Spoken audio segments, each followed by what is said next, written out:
Wendell Carter Jr. at JJ Redick, yan ang ating pag-uusapan. Final seconds. Bryant for the win. Bang!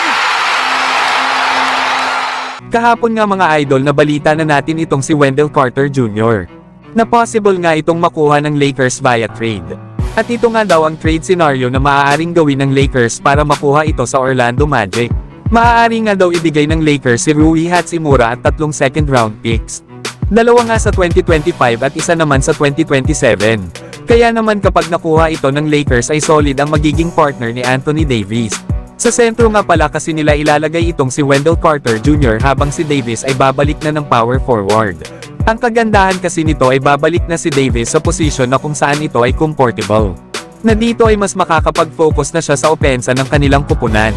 Katulad na lang ng ginawa nila sa NBA bubble noong nanalo sila ng NBA Championship. Alam naman natin na merong dalawang sentro na kasama itong si Anthony Davis at ito nga ay sila Dwight Howard at JaVale McGee. Kaya kung makukuha nila si Wendell Carter Jr. ay malaking upgrade ito sa roster ng Lakers next season.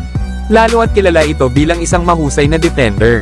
Na sa kanyang size at shooting ability ay babagay ito sa opensa ng Lakers.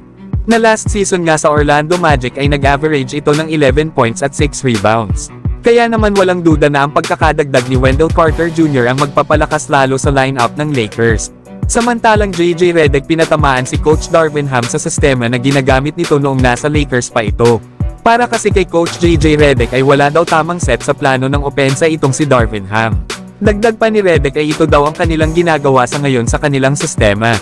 Kumbaga ay inaayos na nila ito sa ngayon. Lalo at last year daw ay random play ang ginagawa ng Lakers. Na kapag naglalaro nga daw sila na may set ay mataas daw ang kanilang efficiency. Kaya naman para kay Coach JJ Redick ay meron naman daw silang LeBron James at Anthony Davis. Dahil dito ay mas madalas daw silang maglalaro ng more on movement at cutting. Yan nga mga idol ang mga sinabi ng rookie head coach na si JJ Redick. Na gusto nga nito baguhin ang ginagawa ng Lakers last season sa pamumuno ni Coach Darvin Ham. Kumbaga mga idol ay aayusin ni Redick ang sistema ng playing style ng Lakers. Na kahit nga itong si Anthony Davis ay sinabi sa media sa isa sa kanyang mga interview, na minsan daw ay wala silang idea sa kung ano ang ginagawa nila. Questionable daw ang kanilang rotation at kulang sila sa mga preparasyon.